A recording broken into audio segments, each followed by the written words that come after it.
It was supposed to be a quiet Tuesday. At 9:42 a.m. EST, the sky over Washington, D.C. split open like a crumpled soda can, and something impossibly large emerged, hovering just above the Washington Monument. Tourists screamed, smartphones snapped, and pigeons gave up all pretense of dignity. It wasn't the first time Earth had seen ships from the Galactic Empire. For 3,000 years, peace had held. The kind of peace humans had adapted to like they adapt to everything. Awkwardly, creatively, and with a running commentary. The ship didn't fire. It didn't announce itself with doom or diplomacy. Instead, it extended a gentle light beam that scooped up 43 children on a field trip to the Smithsonian Museum of Warfare, snacks, and Saturday cartoons. Their teachers vanished mid-scream. Lunchboxes tumbled to the marble steps. One of the abducted, an 11-year-old named Marcus Tiller, later described the sensation as being sucked through a smoothie straw made of sparkles and poor decisions. Humanity had been used to oddities. They'd welcomed interstellar trade, downloaded Galactic Netflix, and argued about which alien species was hot. But abducting kids was a different matter. Within minutes, a retired Marine janitor named Gus Mulrooney called into his conspiracy podcast, Freedom Fizz Radio, broadcasting live from the museum's break room. The episode title, I Just Saw the Space Lizards Take Our Babies. The story spread faster than common sense in a Twitter thread. Across the planet, parents locked eyes with screens, reading the breaking news crawler. Galactic Empire detained. Human children for undisclosed reasons. The Empire called it a biological field acquisition for multicultural educational review. Earth heard it as, they stole our babies. In the Oval Office, President Hank "Hammer" Travers spat out his protein shake and slammed his fist on the war table, denting the titanium edge. A former pro wrestler with a penchant for camouflage suits and dramatic speeches, Travers had kept Earth relatively low-key in the galactic scene. Until this. His national address was brief, emotional, and broadcast worldwide. To whoever took our children, you've just suplexed the wrong species, brother. The Galactic Empire, for its part, underestimated how quickly humanity could pivot from peace to vengeance. Their analysts had considered humans erratic, but generally toothless. Their reports focused on fast food dependency, reality TV consumption, and meme addiction. What they didn't grasp was that Earth's soft middle concealed a core of rusty, old war machines, bored hackers, aging veterans, and unhinged problem solvers with a flair for improvisation. A global emergency session convened not in Geneva or New York, but in a Denny's in Kansas City, where leaders believed the empire wouldn't think to look. Over pancakes and black coffee, generals, hackers, and international pranksters laid out a plan. They called it Operation Nobody Touches Our Kids. The acronym spelled nothing. No one cared. Meanwhile, aboard the Empire vessel, designated Harrow class, education cruiser, Zexarian 14. The children were already beginning to shift the balance of power. Their containment chamber, a hexagonal room of sterile light and humming panels, had been designed to neutralize aggression. But it had not been designed for American schoolchildren hyped up on sugar, curiosity, and spite. Marcus Tiller found the wall projector and began playing with the interface. He discovered it responded to spoken language, so he ordered it to play something awesome. The machine responded with a galactic history simulation. Boring. He redirected it. Show me dinosaurs fighting robots. It complied. His best, friend Diego lobbed a Capri Sun straw into the air vent and jammed the circulatory system. 3 kids started a chant, "No nap, no nap, we want snacks," and their voices harmonized into an ultrasonic frequency that disrupted internal security systems. The guards, an elite unit of Zarnathi biotactical monitors, entered, only to slip on an impromptu pile of banana peels and half-digested gummy. worms. One child, nicknamed Queenie, claimed diplomatic immunity under the ancient Earth law of, you touched it, you clean it. The Zarnathi, unsure if that was real, hesitated. That's all the kids needed. Back on Earth, military mobilization was messy but enthusiastic. Russia offered rockets, the U.S. contributed orbital cannons, and Canada sent a strongly worded letter along with maple syrup-infused combat drones. The United Federation of kinda-like aliens but cool promised logistical support. It was the first time Earth had truly united since the McRib returned nationwide. Key operatives were selected not for their rank, but their experience with chaos. Leading the strike was Captain Raymond Boomerang McKnight, a combat veteran from 5 wars and 1 street fight over the last copy of Lethal Weapon on VHS. Gruff, gray, and built like a refrigerator, Ray had retired to a Florida swamp until the president called him directly. Ray answered with, "I was born ready, but I'll need my flip-flops and a case of Mountain Dew." His team included Sergeant Jamal Rage Quit Carter, a former esports world champion who once led an 8-hour raid using only hand gestures and motivational insults. Lena Alvarez, suburban mom turned tactical specialist, brought a minivan outfitted with armor plating and flamethrowers, and Dr. Baxter Lynn, known only as Nerdcore, operated quantum mechanics in a hoodie that said, "I void warranties." When the team assembled at the old Kennedy Space Center, now part of Florida's reclamation zone, Ray addressed them from atop a rusted hover tank. "Those kids ain't just kids. They're Earth. You touch one, you touch all of us. The Empire thinks we're dumb, slow, emotional. They're right, but we're also insane. And nothing's more dangerous than an insane human with a mission." Jamal added, "Also, we've got memes. They have no defense against memes." The strike vessel they cobbled together was part SpaceX prototype, part alien tech from a failed trade expo, and part 1998 Dodge Charger. They named it the Reckless Abandon, painted flames on the hull, and installed external speakers that blasted an endless loop of Thunderstruck. The launch was untested, the navigation systems barely coherent, and the crew's command structure held together by duct tape and nostalgia. But they had one goal: get the kids back and send a message. Not the polite kind, the kind with explosions and boomboxes. On board the Zexarian 14, the children had already staged a minor rebellion, locked 2 guards in a closet using rubber bands, and begun transmitting signals into open space. One transmission included a spoken word, retelling of The Lion King, which confused the Empire's linguistic interpreters and caused temporary protocol meltdowns. Another was just a scream of "Mom!" on a loop. Alien analysts feared it might be a distress code or a biological weapon.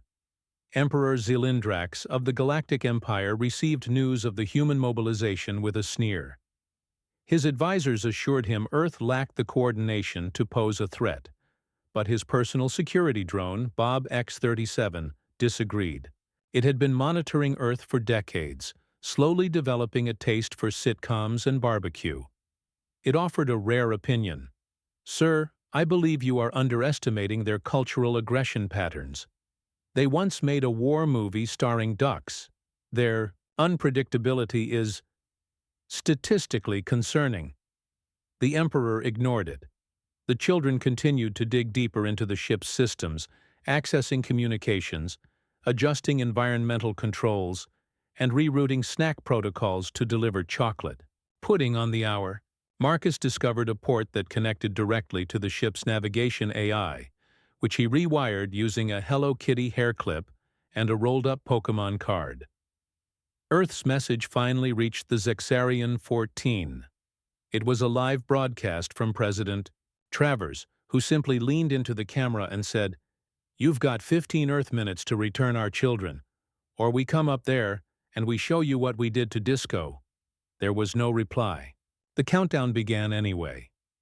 The Reckless Abandon exited Earth's atmosphere with a rumble that knocked out 5 satellites and awakened a long-dormant kaiju off the coast of Japan.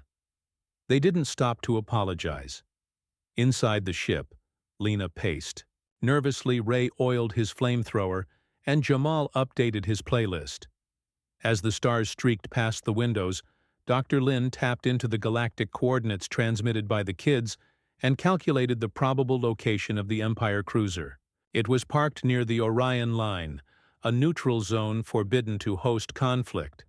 The irony was not lost on anyone. "Do they really think rules apply to us?" Jamal asked. Ray laughed. "Son, we invented loopholes." 15 minutes became 12, then 9. In the Zexarian's brig, Marcus finished reprogramming the AI. "Navigation override complete," the voice said. "Would you like to rename the ship?" Marcus grinned. "Yeah. Call it the Detention Slayer." Outside, a tiny Earth-built ship broke through the Empire's perimeter and locked onto the cruiser. The galaxy had been at peace for 3 millennia. That peace just met a kindergarten class from New Jersey. The reckless abandon tore through space like a lawn dart hurled by a toddler with rage issues. Inside, the crew braced themselves as systems blinked and flickered, none of them entirely certain the patchwork engines wouldn't just decide to quit. Captain Ray McKnight stood in the command bay, if one could call it that, surrounded by exposed wires, flickering monitors, and a bobblehead of Macho Man Randy Savage glued to the dash. He didn't look like a leader out of legend. He looked like a man who duct-taped a bazooka to a lunchbox and dared someone to question it. "All right, we've got 10 minutes to breach orbit and dock with that Empire cruiser," he growled. "They've got our kids, and I want them back before dinner time." Jamal Carter flipped a switch on his headset, scanning encrypted frequencies. "Confirmed transmissions from the cruiser, mostly static, and what I think is a remix of whale noises and algebra. Weird combo." Lena Alvarez adjusted the knobs on her minivan-shaped weapons console. The dashboard was still sticky from juice boxes. "Once we get in, I'm leading the extraction. Nobody touches those kids. I've been to PTA meetings more dangerous than this." Dr. Baxter Lin sat cross-legged, fingers dancing over a scrambled alien interface he'd modified with a Raspberry Pi and 4 stolen hotel remotes. "Running a bypass to cloak our signature. This baby should look like an abandoned pizza delivery drone on their sensors. Low threat, which is exactly how we want to look." The ship shook violently. The AI, cobbled together from a decommissioned smart fridge and a sarcastic GPS, chimed in with a cheerful tone. "Structural integrity holding, barely, but thanks for asking, Captain Cardiac Arrest." They pierced the outer perimeter of the Orion Line. The Empire cruiser loomed ahead, sleek and indifferent, like a billionaire's yacht parked at a kid's lemonade stand. The Zexarian 14 had no defenses raised. Its commanders still believed Earth lacked the resolve to act. In their minds, humans were volatile, but ultimately manageable. That belief was about to be audited. Back aboard the cruiser, Marcus Tiller had promoted himself to Admiral of Snacks and Strategy. Using the ship's own language learning subroutines, he'd trained the other kids to communicate with the control AI, which they renamed Clippy 2.0. Clippy began to identify less with its programmed Empire loyalty and more with the rambunctious, sugar-fueled chaos of its new human masters. The children installed a ranking system. Marcus was Admiral, Diego was Chief of Pranks, Queenie handled negotiations, and twins Harold and Harlan managed the music playlist, which currently looped 90s Saturday morning cartoon intros. The Empire didn't stand a chance. "Admiral," Clippy 2.0 announced, "there's an unidentified vessel approaching at highly reckless velocity. It's playing something called Eye of the Tiger on external speakers." Marcus blinked. "That's my mom's Get Stuff Done song, Prep the Docking Bay. That's our ride." Inside the reckless abandon, docking protocols weren't just risky. They were offensive. Ray guided the ship manually, flipping levers like a man possessed. They bypassed the automatic clamps entirely and used grappling hooks launched from modified snowplow cannons. As the ship lurched and screeched into place, the Empire's internal alert systems blinked once, confused, then politely crashed. Boarding tunnel sealed, Lynn confirmed. Pressurization normalized. Oxygen's fine. Smells faintly of burnt hair and cinnamon. Lena was first through the hatch, twin tasers drawn. Jamal followed, dragging a weapon that looked like a microwave fused with a paintball gun. Ray brought up the rear, carrying a homemade rocket launcher shaped like a guitar case. The ship's halls were quiet. Too quiet for a vessel supposedly hosting an elite alien task force. They didn't need to look long. The first squad of Empire guards rounded the corner with glowing armor and ceremonial plasma halberds. They were 10 feet tall, genetically enhanced, and trained in 17 forms of interstellar combat. Lena didn't slow down. She activated the tasers and screamed, "You took the wrong kids!" 3 seconds later, the floor was covered in twitching, unconscious bodies. One of the guards whimpered, "What? Is a PTA?" Ray stepped over them and nodded. "She's on a tight schedule. Next time, bring cupcakes." The team advanced, deeper, following Clippy's voice over the speaker system. The AI offered occasional updates in a cheerful tone that barely disguised the mounting panic among the ship's command crew. "Hi, you're approximately 40 meters from your target. By the way, Commander Threx has soiled himself and is hiding in a janitor closet. Shall I forward directions?" Dr. Lin hacked through sealed doors with a homemade decoder attached to a joystick from a Super Nintendo. Behind the final barrier was the detention chamber, a large, sterile room now covered in crayon drawings, pudding stains, and glitter explosions. The children erupted in cheers. "Mom!" Lena dropped her weapons, sprinted into the room, and scooped up her daughter Queenie. Ray checked Marcus for injuries while Jamal high-fived every kid in reach. "I told you we'd come," Ray said, his voice softer than anyone expected. "Nobody messes with Earth's future." Back on the Empire Bridge, chaos had fully bloomed. The Zexarian 14's captain, a four-eyed planari named Shukshir, stared at a view screen showing the boarding. Alarms blared, systems failed, and most of the bridge crew had defected to the children's entertainment feed, mesmerized by Animaniacs reruns. "They're not soldiers," Shukshir muttered. "They're lunatics." The Emperor received the footage via secure relay. He watched in silence as Lena threatened a security drone with an empty juice box, Ray punched a wall to extract a power conduit, and Dr. Lin reprogrammed a defensive turret to dance to MC Hammer. He looked at his advisors, all silent. "We underestimated the humans," the Emperor said. Bob X-37 hovered beside him. "Told you. They weaponized nostalgia and caffeine. Highly unstable." With the children safe, the crew of the reckless abandon made their way back toward the dock. But Clippy had one more trick up its sleeve. "I've initiated the Child Safety Override Protocol. This vessel will now begin ejecting unauthorized Empire personnel." Across the ship, floor panels opened, launching guards through soft stasis portals and into nearby escape pods. One of them passed by the crew, screaming in terror as he flailed toward the docking bay. "Bye, Gary," Marcus called. Within minutes, the cruiser was effectively under Earth control. The extraction complete, Ray ordered a full systems reset. Dr. Lin uploaded a custom firmware to Clippy, binding its allegiance to Team Human. The ship shuddered, lights flickering before returning in warmer hues. The walls pulsed with low music, a remix of Ghostbusters and Alien Opera. Lena held Queenie close. "No more field trips," she whispered. "Next time, we visit Grandma." Jamal glanced at Ray. "So what now?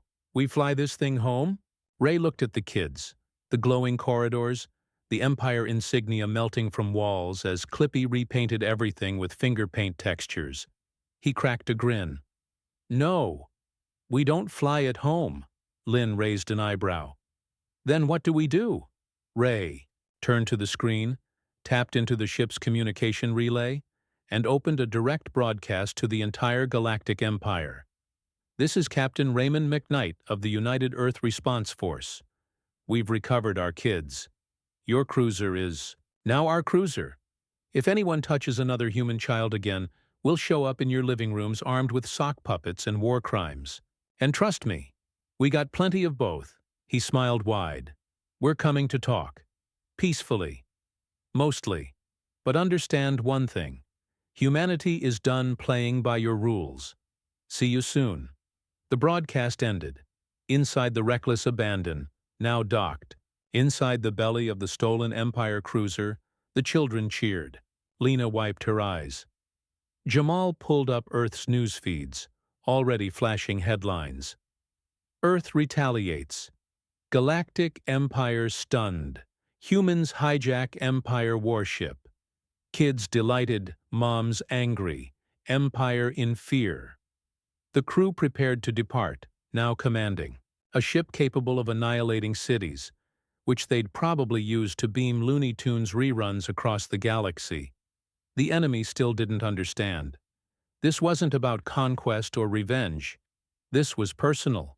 Because when you take a human child, you don't face diplomats, you face parents, and parents don't negotiate. They show up with snacks, fury, and flamethrowers. 3 days after hijacking the Zexarian 14, the humans had somehow converted a flagship of the Galactic Empire into a cross between a mobile command center, an interstellar daycare, and a traveling carnival. The floors sparkled with glitter glue. The command console had googly eyes stuck on its interface, and every corridor now had laminated signs reading, "Please use indoor voices unless deploying countermeasures." The Empire had yet to issue an official response, which Ray found both unnerving and deeply suspicious. Silence from a galactic superpower wasn't peace. It was preparation. Ray stood at the viewport, arms folded, watching the stars blur past. As the ship moved toward the rendezvous coordinates, Lynn had decrypted from a corrupted Empire data cache. A listening post. Remote, hidden, and likely armed to the teeth. The kind of place one might stash secrets, backup plans, or host sinister tea parties. Lena walked up beside him, sipping coffee from a mug shaped like Darth Vader's helmet. "They're not just sitting back," she muttered. "They're watching, waiting to see what we do." Ray didn't blink. "Then let's give them something to look at." Down in the reconfigured tech lab, Lynn was calibrating the stolen data node, running simultaneous decryption threads while letting the kids redesign Clippy's voice. It now alternated between Morgan Freeman and Pee Wee Herman, depending on mood. Jamal sat nearby, monitoring comm frequencies, chewing a stick of Big Red like it was a stress tool, and tapping into backdoor channels humans were never supposed to know existed. "Got movement," Jamal said. "Empire chatter's up. They've tagged us as Rogue Element Omega 6. And apparently we've been categorized as a Category 9 threat." "What's that mean?" Lynn asked, peering up from his console.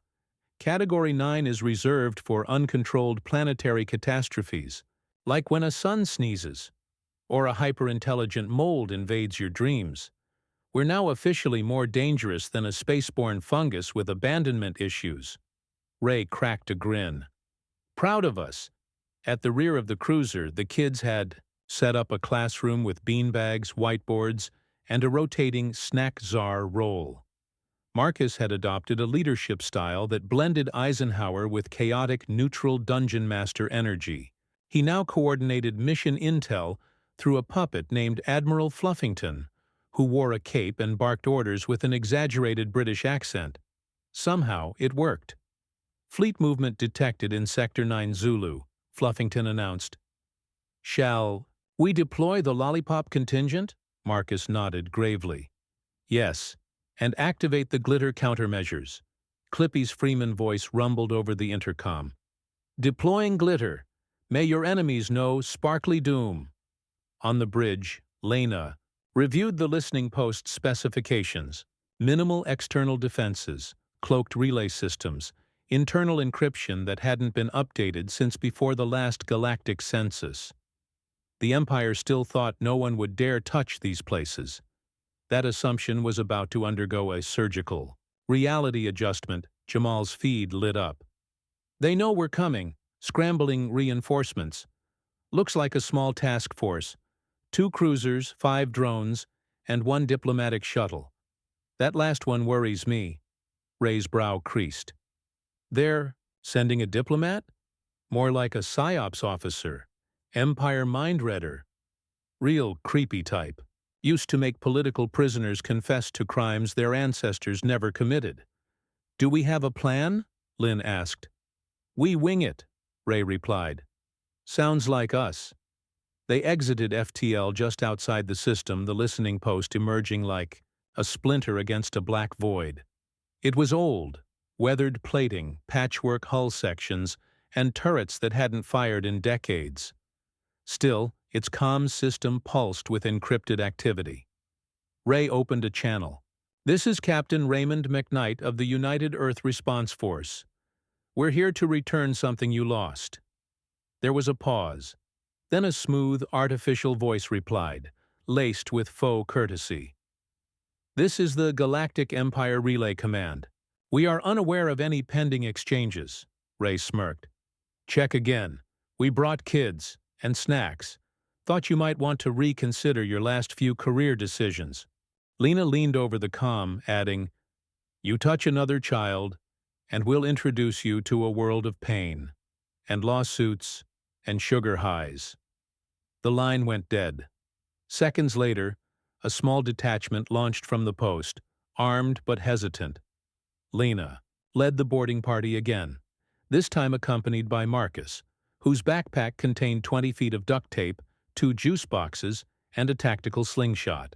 Jamal remote hijacked the drones mid-launch and redirected them toward deep space, broadcasting reruns of The Fresh Prince of Bel-Air through their visual feeds.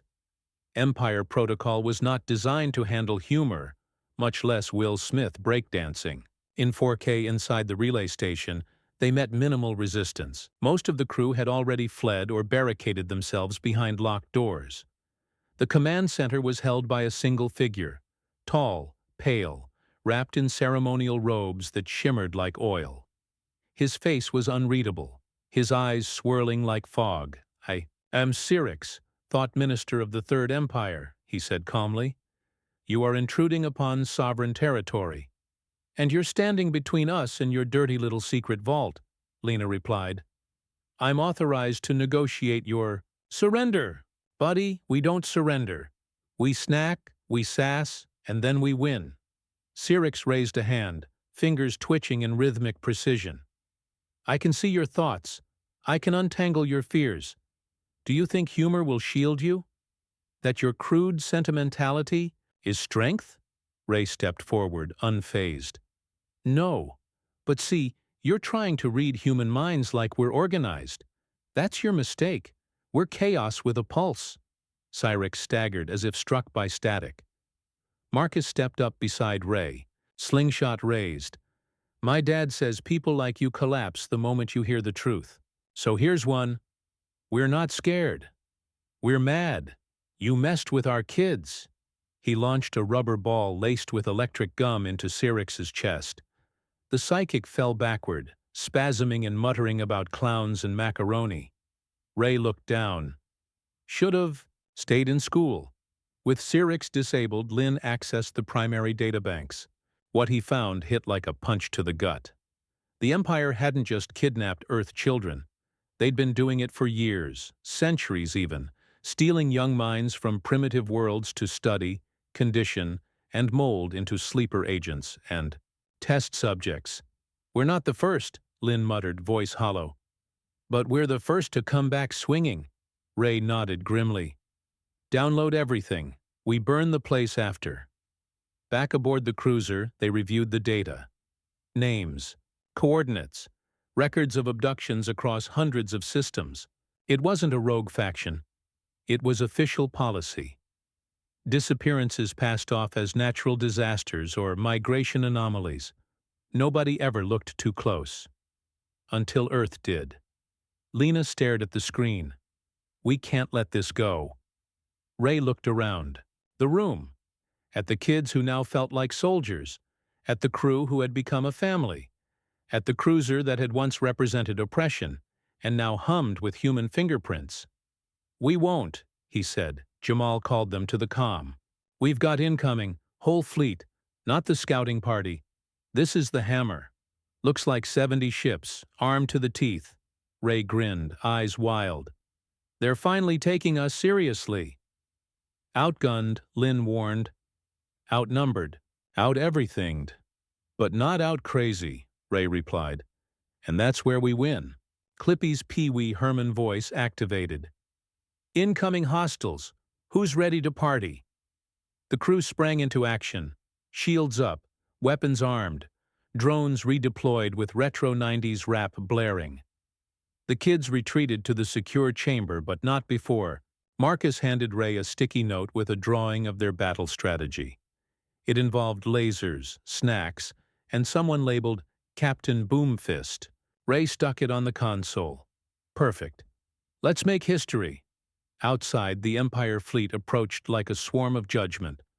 But for the first time in 1,000 years, they faced a threat they didn't understand. Humans with nothing left. To lose, everything to protect, and a soundtrack that slapped. They had brought war to Earth's doorstep. Now Earth was kicking theirs in. And this time, they brought glitter. The first shot was not a warning. It came from a sleek black Empire cruiser bristling with beam cannons and overconfidence, and it tore a molten gash through the outer plating of the Zexarian 14's portside wing. The kids screamed, not in fear, but in excitement. Cool, Marcus yelled, pressed to the secure viewport with a juice box in one hand and a finger pointing dramatically with the other. We're officially in a space war. The adults weren't as thrilled. Ray jolted upright from the command seat, hair standing on end from static and adrenaline. Status report. Shields holding at 68%, Jamal shouted. Main cannons charging. Lynn's virus is prepped. Kids are on lockdown and Marcus gave me another drawing. This one includes a flaming sword and a duck-shaped escape pod. I'll keep it in mind, Ray muttered. Target that cruiser and fire everything short of the coffee maker. The Zexarion shuddered as it retaliated, launching a barrage of improvised munitions. Lynn had hacked together a software virus named Freedom.exe that overloaded enemy guidance systems with distorted audio files from 90s sitcoms. Each missile now carried a corrupted package of Seinfeld episodes and erratic mood swings. Enemy drones faltered mid-flight, looping erratically as George Costanza ranted through their auditory interfaces. Lena manned the secondary turret, grinning like a lunatic as she strafed a formation of attack drones. Tell the Empire their arrogance just got punked by a bunch of caffeine-fueled lunatics with nostalgia issues. Across the fleet, Empire captains issued confused reports. Their targeting systems were glitching. Their comms were hijacked by something called Backstreet Boys. One cruiser accidentally fired on another during a panicked retreat from what they described as psychological audio warfare. Ray leaned into the mic. To any Empire captain listening, we warned you. You took our kids. You declared war. You expected surrender. But you forgot the one thing we never lose. Spite. Jamal's console blinked. They're hailing us. Open channel? Ray nodded. The face that appeared on screen was Commander Vires, a silver-scaled Draxari with no sense of humor and exactly one facial expression. Disgust. Her voice was oily with contempt. This is your final opportunity. Stand down, return our vessel, and accept your trial. Ray tilted his head. A trial? What for? For cultural contamination, military theft, and galactic disruption. Ma'am, Ray said, you kidnapped our children. We're not the criminals here. They were selected for elevated service to the Empire. Your species should consider it an honor, Lena cut in. We consider it a declaration of war, a kidnapping, a psychological experiment, and deeply uncool. So no. Vires hissed. You're primitives wielding stolen tech. You don't understand what you've triggered. Ray looked around at the flickering lights, the chaos, the crew, his family. Oh, we understand perfectly. You poked a sleeping bear. Then you stole its cubs. Now you get to meet the claws. Virus ended the transmission with a snarl. Seconds later, the enemy fleet shifted formations, tighter now, coordinated. The Empire was done underestimating. Lin's fingers danced across his console. Virus has infiltrated their flagship. I've taken their interior lights hostage. Jamal snorted. What's that supposed to do? Swapped every ceiling fixture with pulsing neon that flashes, "We're morons" in 4 languages. Their morale's gonna flatline, Ray grinned. Make them question everything. Outside, the battle intensified. The Zexarian dodged and weaved through enemy fire, juking like a dance move straight out of Breakin' 2. Electric Boogaloo. Lena's turret fire sliced through a trio of drones, while Jamal routed secondary power to shields and tried not to panic when smoke poured from the rear console. We've got hull breaches on Deck 5, he barked. Anyone out there? Ray asked. Just Clippy. He's singing the national anthem and refusing evacuation. Let him finish. More enemy ships approached from the flanks. The Empire wasn't just angry now. It was scared. Its doctrine was built on dominance. It couldn't comprehend a culture that thrived on chaos and sarcasm. It didn't understand how a makeshift family of misfits could dismantle centuries of fear-based control with a handful of jokes, improvised weaponry, and unconditional loyalty. Ray activated the PA.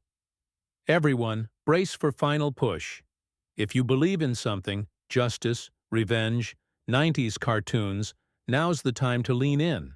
Jamal redirected a final power surge to the core. Lin launched every remaining drone with corrupted subroutines. Marcus broadcast his most dramatic puppet performance to date, featuring Admiral Fluffington reciting a battle poem cribbed from Die Hard. Lena took her position beside Ray, her hand steady on the trigger. We've come a long way from Earth. Ray met her eyes. And we're not going back without every child and every truth. The Zexarian plunged into the center of the fleet. It was madness. It was brilliant. It was human. Through the confusion, the virus reached the enemy flagship's navigation array. Screens blinked, lights flashed, sirens screamed, and over the chaos came a single voice, high-pitched, unhinged, and unmistakably Pee Wee Herman's. Why don't you make me, big meanie? The flagship's crew bailed in panic. Escape pods launched. One Empire cruiser collided with another in the scramble. The fleet began to fragment, ships peeling away as uncertainty became mutiny. Vires reappeared on comms, her face contorted, in disbelief. What have you done? Ray looked directly into the camera. We reminded you what fear feels like. As the fleet dissolved into disarray, the Zexarian locked onto the primary relay and broadcast the Empire's files. Galaxy-wide, every kidnapping, every experiment, every hidden war crime. Billions of screens lit up across the stars. Neutral systems gasped.